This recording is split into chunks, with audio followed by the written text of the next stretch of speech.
Quand j'ai des réunions avec des leaders politiques, par exemple, cela pourrait les mettre mal à l'aise si je venais avec une protection. Alors que les femmes bodyguards passent pour mes assistantes à leurs yeux, et cela facilite mon travail. Un matin de novembre dans la banlieue de Pékin, des centaines d'adolescents sont venus assister à un cours un peu spécial.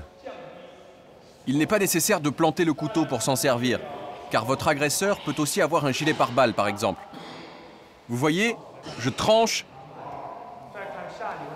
je repars au niveau du cou, puis derrière le genou et entre les jambes.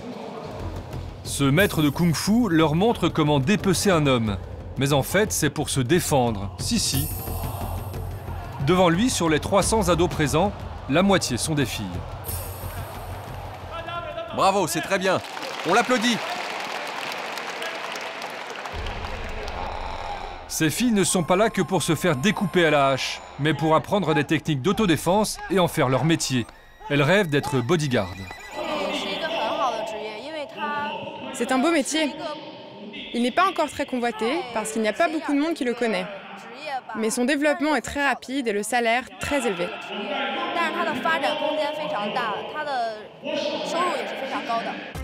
Avec le boom économique, il y a toujours plus de milliardaires à protéger dans le pays. Et pour ces nouveaux riches, la tendance depuis cette année, c'est d'être escorté par des femmes. Mais pour être garde du corps, il ne faut pas que savoir manier un couteau. Dans un salon cosy de la capitale chinoise, des femmes et des hommes prennent des cours de savoir-vivre.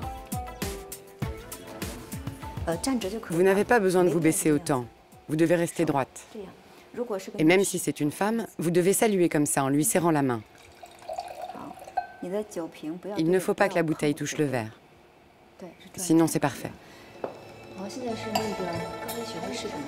Ni 23 ans et Lou, 24 ans, sont guidés par une professeure de maintien pour les bonnes manières et par une maquilleuse pour les apparences.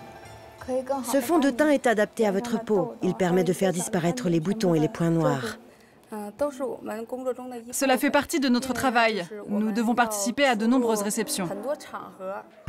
En fait, elles sont championnes de taekwondo et de kung-fu.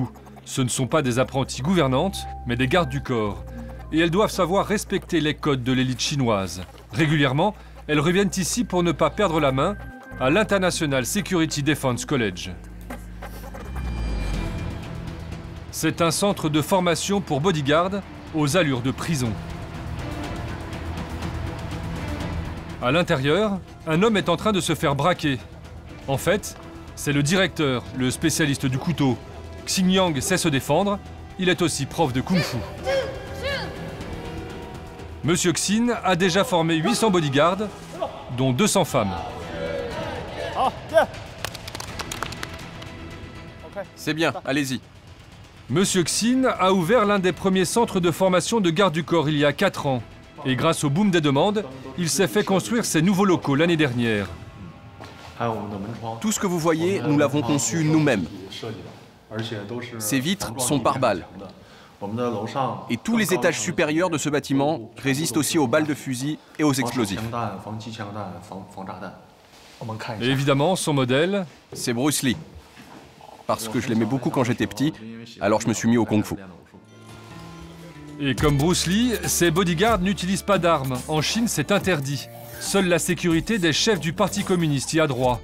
Alors Monsieur Xin a tout misé sur le kung-fu et sur les femmes. Les femmes gardes du corps passent plus inaperçues que les hommes. Et donc les agresseurs se méfient moins et leurs attaques en sont fragilisées. C'est pourquoi leur capacité à faire face au danger est supérieure à celle des hommes. Les femmes, la nouvelle arme secrète du combat au corps à corps. Descends sur tes appuis et frappe quand tu remontes.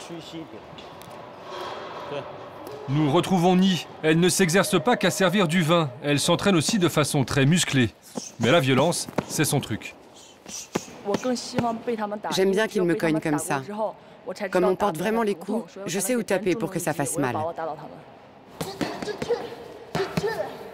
Mettez vos protections, elle va porter les coups et ça va faire mal. Le secret de sa formation, se confronter à des hommes. Si elle ne s'entraînait qu'avec des filles, quand elle ferait face à des hommes, dans la réalité, elle échouerait. C'est pour cela qu'ici, elle affronte des hommes.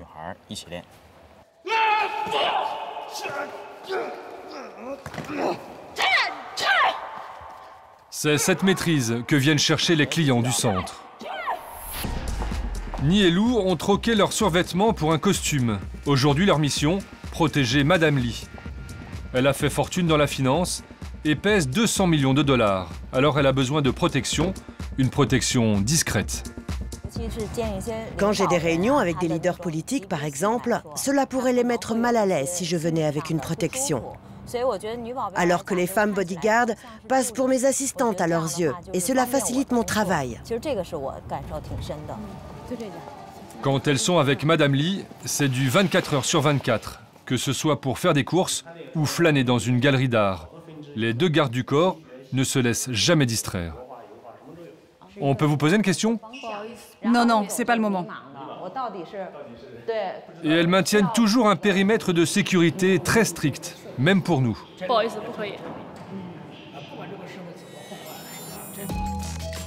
Fin de journée à Pékin, les bourses européennes vont ouvrir. Madame Li se rend à son bureau, elle va commencer ses activités de trading pour ses clients. Ce qu'elle redoute avant tout, un enlèvement. Dans le cadre de mon travail, mes clients me confient énormément de fonds. Je me dois de protéger les informations dont je dispose. Je me dois d'assurer ma propre sécurité. Dans la salle à côté, les Ninja Girls font une pause. Tu veux du thé? Oui, merci. Mais en réalité, elles restent en alerte. Elles ont toujours un temps d'avance sur un éventuel agresseur. Que feriez-vous si vous étiez attaqué maintenant? Le plus simple, comme je viens de remplir cette théière d'eau bouillante, c'est de m'en servir. En plus, comme c'est de la porcelaine, ça peut facilement blesser.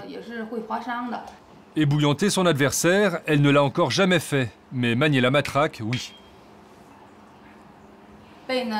Un jour, un de mes clients a été attaqué par 6 ou 7 personnes. Par chance, j'avais ce jour-là une petite matraque. Je me suis interposée et je me suis battue. Je n'ai pas réussi à tous les atteindre, mais ceux qui ont été touchés ont dû avoir mal. En tout cas, ça les a tous fait fuir. Madame Li rentre chez elle à 2 h du matin, escortée par ses 2 anges gardiens, qui dormiront également chez leurs riches clientes, comme tous les jours. Pas de vie privée pour les bodyguards. Quelques jours plus tard, enfin un jour de repos, le seul de la semaine. Ni et Lou le passent ensemble. Elles sont devenues amies par la force des choses. Comme la grande majorité des gardes du corps, elles sont issues de milieux modestes.